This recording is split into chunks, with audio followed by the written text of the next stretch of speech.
नमस्कार मित्रांनो, अहमदनगर म्हणजेच नवीन नावानुसार अहिल्यादेवी नगर जे म्हणतो आपण, याची डिस्ट्रिक्ट जिल्हा मध्यवर्ती बँक, डिस्ट्रिक्ट कोऑपरेटिव्ह बँक जी आहे याची एक नवीन रिक्रुटमेंट नोटिफिकेशन काल रात्री मी आपल्या टेलिग्रामला पोस्ट केलं होतं। आपल्या क्लासचा जुना विद्यार्थी त्यांनी नोटिफिकेशन मला ॲक्च्युअली अगोदर पेपरला यायच्या अगोदर बऱ्यापैकी त्या जिल्ह्यामध्ये सर्क्युलेट झालं होतं, तर त्यांच्याकडून ते माझ्यापर्यंत आलं।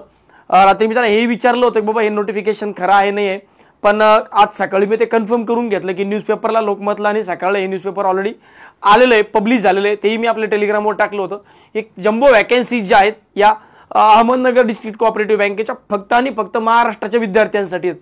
तर मी म्हणतोय की IBPS क्लर्क त्याच्याकडे वॅकन्सीज येतात, त्यानंतर फक्त एकट्या अहमदनगर डिस्ट्रिक्ट कोऑपरेटिव्ह बँकेने ऑलमोस्ट त्याच्या तेवढ्या जागा काढल्यात। म्हणजे अराउंड बघितलं यावर्षी तर महाराष्ट्राच्या IBPS क्लर्कच्या अराउंड 600 जागा आहेत आणि या जवळपास 687 म्हणजे 700 जागा आहेत। तर त्याच्यापेक्षाही 100 एक जास्त जागा नुसत्या एकट्या अहमदनगर डिस्ट्रिक्ट कोऑपरेटिव्ह बँकेने काढल्यात। मान्य आहे की थोडी प्रोसेस स्लो आहे, ग्रोथ स्लो आहे, पगार कमी आहे, पण एक अपॉर्च्युनिटी चांगली आहे। ज्या विद्यार्थ्यांनी बँकिंगची तयारी खूप वर्षांपासून करतात, वयोमर्यादा संपली अशी विद्यार्थी इथं अप्लाय करू शकतात। का? कारण की तो वयोमर्यादेची अट जी आहे ही जास्त आहे, ज्याच्याबद्दल संपूर्ण माहिती आपण या व्हिडिओच्या माध्यमातून समजून घेऊया। या व्हिडिओच्या माध्यमातून आपण काय काय समजून घेऊया की परीक्षेसाठी नेमकी पात्रता काय काय, वयोमर्यादा, निवड प्रक्रिया, परीक्षेचे स्वरूप असेल, फीज असेल, लागणारी कागदपत्र आहे आणि त्यानंतर अर्ज करण्याची शेवटची तारीख। तर व्हिडिओ शेवटपर्यंत बघा। माहिती आवडली तर लाईक, शेअर आणि सबस्क्राईब करायला विसरू नका। आता सर्वात पहिल्यांदा समजून घेऊया की नेमके जागा किती आणि कशा कशा आहेत। याच्यामध्ये जनरल मॅनेजर बघितलं तर एक जागा आहे, मॅनेजर बघितलं तर एक जागा आहे, डेप्युटी मॅनेजरची एक, इन्चार्ज फर्स्ट क्लास एक, क्लरिकलचे 687 जागा आहेत, तुमच्या वाहन चालक म्हणजे ड्रायव्हरच्या 4 जागा आणि सुरक्षा रक्षक। कारण आपण जे फोकस करतोय, आपला पूर्ण फोकस जो आहे तो ऑफकोर्स याच जागांवर आहे की क्लरिकलच्या किती जागा आहेत। तर क्लरिकलच्या आहेत 687 जागा, 687। सर एवढी मोठी ही बँक आहे का? हो, या बँकेचा पसारा बऱ्यापैकी पश्चिम महाराष्ट्रात मोठा आहे, पुण्यापर्यंत यांच्या ब्रांचेस आहेत जिल्हा मध्यवर्तीच्या। सगळ्यात महत्त्वाचं गोष्ट काय की अकोला डिस्ट्रिक्ट मुळात हा जिल्हा खूप मोठा आहे, महाराष्ट्रातला क्षेत्रफळाच्या दृष्टीने सगळ्यात मोठा जिल्हा आहे आणि अराउंड 2016-17 मध्ये याची ॲडव्हर्टाइजमेंट आली होती, 2016-17 मध्ये। त्यानंतर बऱ्यापैकी याची ॲडव्हर्टाइजमेंट आली, त्यावेळेस खूप गोंधळ झाला होता, परीक्षेमध्ये असं झालं, त्यानंतर तसं झालं, पण यावेळेस IBPS परीक्षा घेणार आहे, त्यामुळे डेफिनेटली याचा एक फायदा जो आहे हा आपल्याला होईल। असो सगळ्यांनी अप्लाय करायचंय। सिलेक्शन झाल्यानंतर सर या बँकेचं मला जरा जॉईन करावं वाटत नाही, मी याच्यापेक्षा चांगलं काहीतरी डिझर्व करतो, मी म्हणतोय की हे आपण फायनल सिलेक्शन झाल्यानंतर डिसाईड करूया जॉईन करायचंय नाही करायचंय। कारण सिलेक्शन आपल्या हातात असेल त्यानंतर आपण विचार करू शकतो जॉईन करायचंय की नाही करायचंय। तिथले जे विद्यार्थी आपले जुने यापूर्वी लागलेत त्यांचा जेव्हा अनुभव आम्ही पाहतो किंवा त्यांचं जेव्हा ऐकतो तेव्हा ते म्हणतात की सर बँकेमध्ये ॲज तसं काही काम नाही, हे करून आम्ही पुढचा अभ्यास पण करू शकतो। म्हणजे असं नाही की नॅशनलाइज बँकांसारखं सकाळी 9-9:30ला या, संध्याकाळी 6-7 पर्यंत बसा। ऑफिशियल टायमिंग बॅचचा ब्रँचचा 10 ते 5 आहे, 5-6 पर्यंत बऱ्यापैकी लोक निघून जातात आणि सगळ्यात महत्त्वाची गोष्ट वर्कलोड कमी आहे, त्यामुळे इतर अभ्यासही तुम्ही बँकेमध्ये जाऊन करू शकतात। बाकी ज्यांना ॲज अ करिअर म्हणून बघायचं आहे तर डेफिनेटली चांगली अपॉर्च्युनिटी आहे, कारण जिल्हा मध्यवर्ती बँक आहे, कामाचा लोड कमी आहे, पगार थोडासा कमी आहे, पण हळूहळू तो डेफिनेटली वाढत जाईल। सुरुवातीला यांनी पगार जो आहे तो सांगितला आहे, पण पुढे एक अराउंड 1 वर्षानंतर म्हणजे पहिलं जे 1 वर्षाचं प्रोबेशन पिरियड आहे त्या दरम्यान आणि त्याच्यानंतरचा पगार हा बऱ्यापैकी वाढतोय। यासाठी कोण कोण लोक एलिजिबल आहेत, कोण कोण लोक एलिजिबल आहेत? असे लोक ज्यांचं एज्युकेशन एनी ग्रॅज्युएट कोणत्याही शाखेची पदवी सोबत MSCIT किंवा कम्प्युटरचं एखादं सर्टिफिकेट असलं पाहिजे, MSCIT किंवा ज्याला आपण कम्प्युटर सर्टिफिकेट म्हणूया। इथे जर तुम्ही बघितलं तर शैक्षणिक पात्रता कोणत्याही शाखेची पदवी आणि मिनिमम 50% मार्क जे हे तुम्हाला असले पाहिजे। सोबत MSCIT सर्टिफिकेट असावं किंवा MSCIT रिलेटेड एखादं सर्टिफिकेट, तत्सम सर्टिफिकेट चालेल।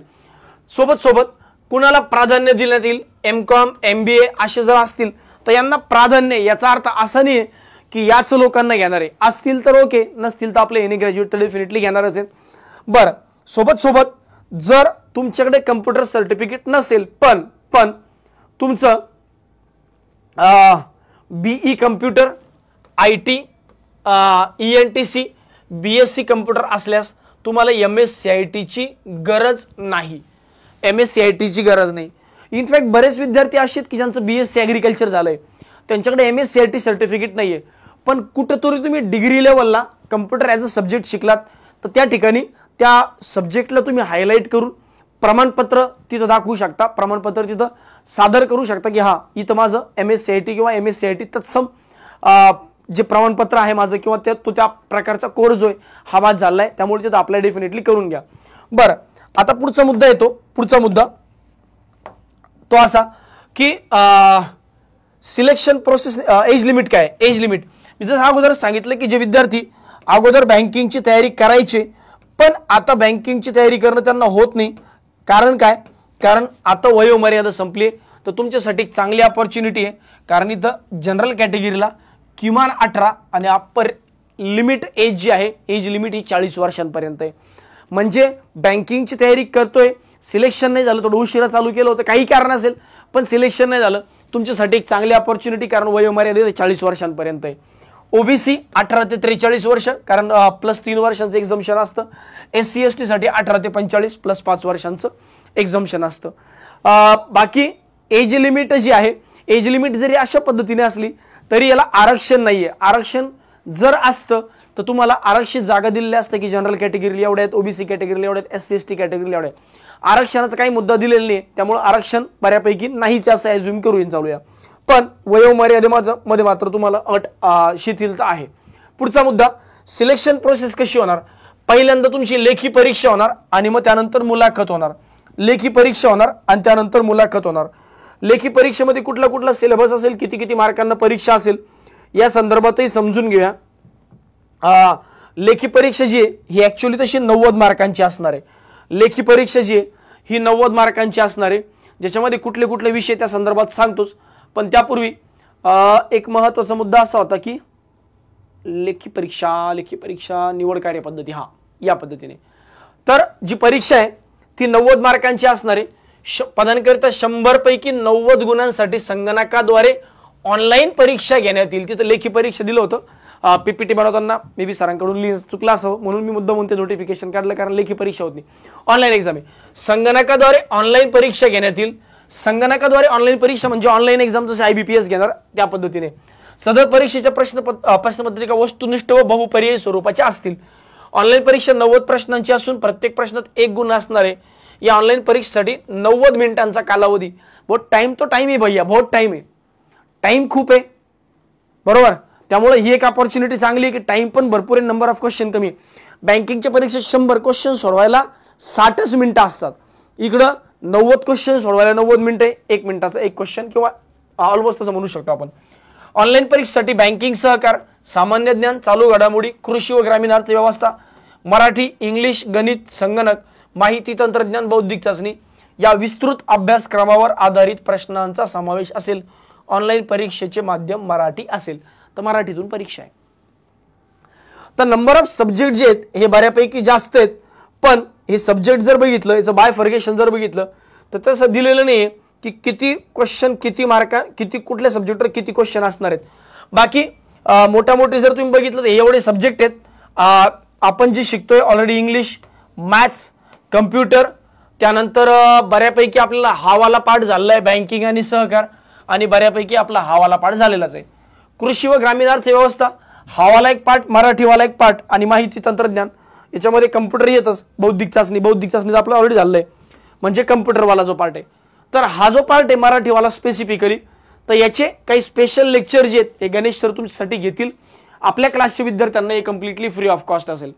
त्यामुळं असा विचार करू नका की सर मला मराठी येत नाही, याचं वेटेज पण कम्पॅरेटिव्हली कमी असतं. 10, 15, 20 क्वेश्चनच्या वर जास्त नाही, 10, 15 क्वेश्चन असतील, कारण भरपूर नंबर ऑफ सब्जेक्ट आहेत. तर 10, 12 जरी क्वेश्चन मराठीचे असले तरी त्याची तयारी जी आहे ही आपण गणेश सरांच्या माध्यमातून करून घेऊ. सारथीच्या विद्यार्थ्यांना हे सगळं फ्री ऑफ कॉस्ट मिळेल. प्रत्येक विषयाची तयारी जी आहे ही आपण डेफिनेटली करूनच घेऊ. राहिला प्रश्न सिलेक्शनचा, तर तो नेमका कसा असेल, तर जसं मी तुम्हाला सांगितलं की 100 पैकी 90 गुणांसाठी संगणकाद्वारे ऑनलाईन परीक्षा, तसं पूर्ण सिलेक्शन प्रोसेस 100 मार्कांपैकी होईल. 100 पैकी 90 मार्कांची परीक्षा ऑनलाईन स्वरूपाची असेल. परीक्षेचं माध्यम मराठी. उरलेले 10 मार्क कसे भेटणार. उरलेले 10 मार्क 100 पैकी 90 गुण तर ते झाले, उरलेल्या 10 मार्कांची मुलाखत असेल. आता मुलाखतीमध्ये पण जेव्हा तुम्ही पाहताय तर 5 गुण हे शैक्षणिक अर्हता आणि 5 गुण जे आहे हे इंटरव्ह्यू साठी असेल, मॉक इंटरव्ह्यू, ऍक्च्युअल इंटरव्ह्यू साठी. ठीक आहे. तर शैक्षणिक अर्हता म्हणजे काय, तसं मी तुम्हाला सांगितलं MBA बरोबर, त्यानंतर M.Com असं जर तुमचं पोस्ट ग्रॅज्युएशन झालं असेल तर तिथं 5 मार्क तुम्हाला ऍडिशनली मिळतील, 5 मार्क ऍडिशनली मिळतील. पण याचा अर्थ असा नाहीये की 5 मार्क जर नाही मिळाले किंवा माझं ग्रॅज्युएशन झालंय तर माझं काही नुकसान होणार, तेवढ्या 5 मार्कांचं नुकसान होईल. ते 5 मार्क आपण एक्झाम मधून कम्पेन्सेट करून घेऊयात. ते 5 मार्क जे आहेत हे आपण एक्झाम मधून कम्पेन्सेट करून घेऊयात. तर या पद्धतीने, त्यामुळे असा विचार करू नका, आपण ॲज्युम करूया की माझं जनरल ग्रॅज्युएट आहे तर 95 मार्कांपैकी 95 पाडण्याचा प्रयत्न करूया, 90 पैकी 90 आणि 5 पैकी 5 इंटरव्ह्यू मध्ये. ठीक आहे. तर ऑलमोस्ट हे गोष्टी क्लिअर असाव्यात. बरं सर, काही लोक म्हणतात त्याच्यामध्ये काय गोंधळ बिंदळ होतोय, जरा काही गोळबिळ होतो. अजिबात होत नाही. विचार तसा करूही नका, कारण इंटरव्ह्यूला फक्त 5 मार्क ठेवले. त्या 5 मार्कांमध्ये काय गोंधळ करणार आहे बाबांनो, आणि ऍक्च्युअल एक्झाम तर IBPS कंडक्ट करणार आहे, त्यामुळे तो टेन्शनचा भागच नाही. ठीक आहे. बाकी हे सांगितलं. आता अप्लाय कधीपासून कधीपर्यंत करायचं, 13 सप्टेंबर 2024 ते 27 सप्टेंबर 2024 पर्यंत तुम्हाला फॉर्म भरायचे. फॉर्म संध्याकाळी 5 वाजेपर्यंतच भरायचा आहे. संध्याकाळी 5 वाजेपर्यंतच फॉर्म भरायचा आहे, कारण त्यानंतर IBPS रात्री 12 वाजेपर्यंत चालतं, 11:59 चालतं. पण बँकिंगचं तसं असतं. इकडं कोऑपरेटिव्ह बँकांचं तसं नाही, संध्याकाळी 5 वाजेपर्यंत ऑफिशियल टायमिंग पर्यंतच फॉर्म चालू राहील. या 2 वेबसाईट त्यांच्या आहेत, या 2 वेबसाईटपैकी कुठल्याही एका वेबसाईटवर जाऊन तुम्ही फॉर्म भरू शकता. पुढचा मुद्दा येतो, पुढचा मुद्दा की परीक्षा कशा पद्धतीने असेल हे मी ऑलरेडी तुम्हाला सांगितलं. बाकी शेवटचा मुद्दा फीज काय, एक्झाम सेंटर काय. एक्झाम सेंटर हे फक्त आणि फक्त अहमदनगर, जुनं नाव अहमदनगर, आत्ताचं नाव अहिल्यादेवी नगर. तर अहिल्यादेवी नगर जे इथं तुमचं एक्झाम सेंटर असणार आहे. ऑलमोस्ट सगळ्यांना एका सेंटरवर बऱ्यापैकी काम होऊन जाईल. एक्झामची फीस काय सर, बघा, क्लरिकल साठी जनरल कॅटेगरीसाठी 635, general category 635, OBC category 635, SC category 635. का, कारण रिझर्वेशनच नाहीये. बर, प्लस 18% GST. तर हे दोन्ही मिळून जवळजवळ 749-750 रुपयांच्या आसपास फीज आहे कुणासाठी, क्लरिकलसाठी. बाकी वाहन चालकांना सुरक्षा रक्षकसाठी या पद्धतीची फीज आहे. तर अशा पद्धतीने फीजवाला जो पार्ट आहे तो असा आहे. बाकी ऑलमोस्ट सगळ्या डाऊट जे आहेत हे मी क्लिअर करण्याचा प्रयत्न केला. याही नंतर तुम्हाला जर काय वाटलं तर माझा पर्सनल नंबर तुमच्याकडे आहे. फॉर्म भरताना काही अडचण आली पर्सनली तुम्ही मला मेसेज करू शकता. आणि सगळ्यात महत्त्वाचं, अशाच टाईपच्या नवनवीन व्हिडिओसाठी सारथी एज्युकेशनच्या या YouTube चॅनलला आणि टेलिग्राम चॅनलला सबस्क्राईब करायला विसरू नका. धन्यवाद.